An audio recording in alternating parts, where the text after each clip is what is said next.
pénétration dans le noir. Quand tout le monde est assis, on nous demande de se relever, aller au devant de la scène. Tout le monde attend, un peu collé, un peu serré, et nous faisons le constat qu'un trou en forme de silhouette nous invite à passer de l'autre côté. Un jeune franchit le pas, puis un autre, encore un autre, jusqu'à mon tour. Je me contorsionne comme je peux.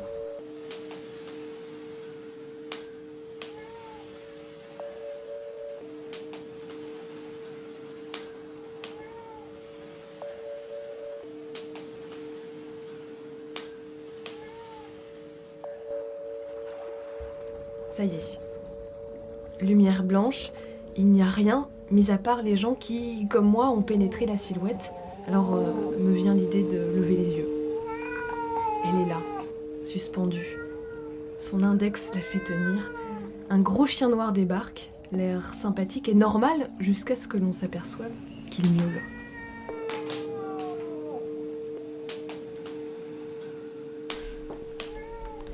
Alors, je vais juste faire une petite vérification pour le volume. Ok, prova, 1, 2, 3, parfait.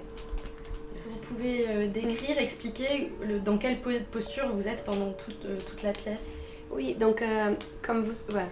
Normalement, les baudriers qui sont faits exprès pour les vols, normalement, ils prennent des points qui sont vitaux. Donc, après 15 minutes, tu ne peux pas être suspendu. Ça, c'est un peu un secret, mais ce n'est pas mon vrai bras.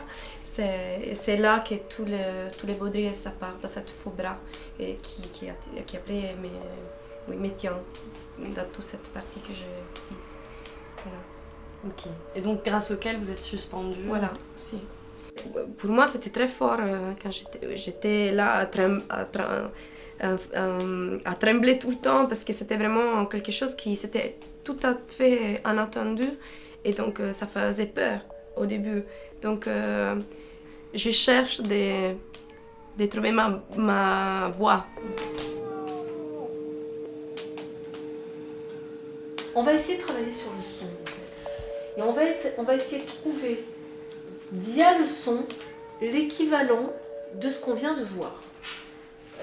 Qu'est-ce qui s'est passé dans l'oreille? Alors il s'est passé par les yeux, mais ça va ressortir par l'oreille. Qu'est-ce qui s'est passé pour chacune d'entre vous?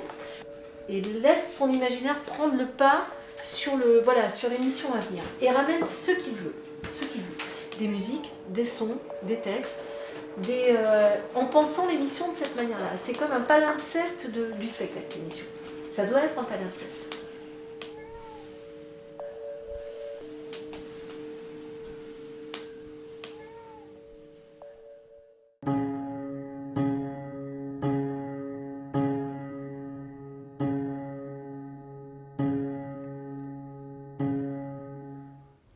Oh Roméo, Roméo, pourquoi es-tu un bourreau?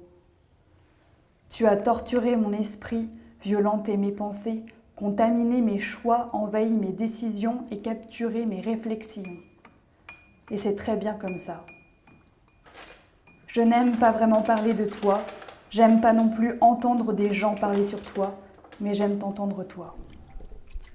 Noyé, dépassé, désaxé, désolé, envolé, envolé, déconcerté, écarté, dépassé, dérouté, absorbé, j'ai trébuché. J'ai alors beaucoup lu sur toi, je me suis documentée, j'ai fait des recherches, j'ai fait un maximum pour attraper ce que j'avais manqué sur toi, pour que tu ne me sois plus étranger. Quand je travaille à mon bureau et que, un peu perdu, je relève la tête, j'ai ton regard bien droit face à moi. J'imagine que tu me dis « La vie, c'est une doute continuelle, mais il faut faire des choix et les affirmer. » Il faut décider, il faut de la géométrie, alors au travail, Mathilde. È Reste humble, mais sois arrogante, tous et les je deux. me remets au travail. Souvent, les gens rigolent quand ils voient ton portrait sur mon mur. Mais moi, ça ne me fait pas rire du tout, parce que c'est ni de l'idolâtrie, ni du fanatisme. C'est une façon de me dire « oui, c'est possible ». Oui, tu symbolises la puissance de rendre les choses possibles. Tu suspends la réalité, tu suspends le temps. Tu fais de nous des marionnettes, tu es un marionnettiste. Tu provoques mon imaginaire, je m'abandonne. Encore une fois avec Ética. Ética, la Ética de Spinoza. Là encore, j'ai été cet enfant que tu as transporté de conte en conte, du rêve au cauchemar. Je me suis sentie Alice traversant la serrure, allant de l'ombre à la lumière, découvrant Wendy son gros chien. Quand tout à coup tu as laissé l'ombre de cette serrure, cette ombre nous envahir la pièce. J'ai eu peur, puis la porte s'est ouverte et je me suis réveillée. Peut-être que tu m'as réveillée, mais je me suis réveillée parce que tout ça, j'aurais aimé le faire avant toi. J'ai le souvenir de t'avoir entendu dire « expliquer, c'est tout ». Alors j'arrête d'expliquer. Ok, je me tais.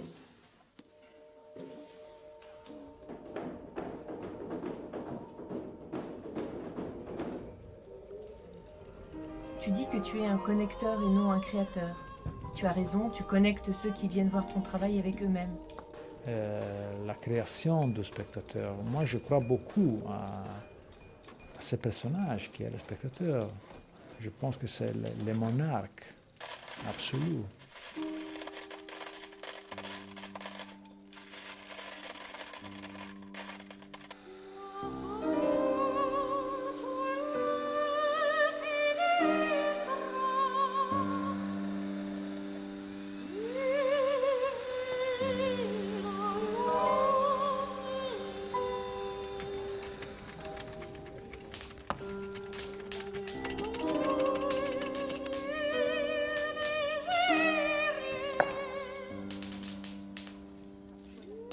Est-ce que vous connaissiez le travail de Romeo Castellucci avant?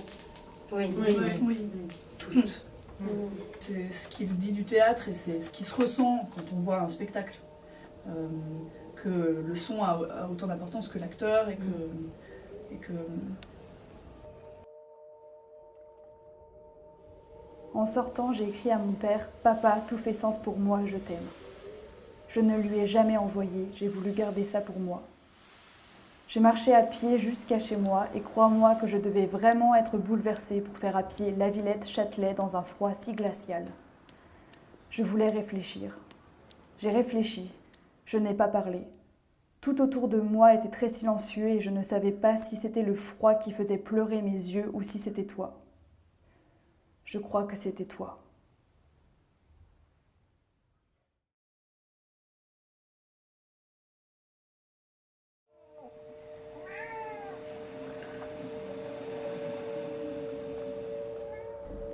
Le public prend congé, sans applaudissements. À quoi bon, puisque ce que nous venons de voir était l'indicible.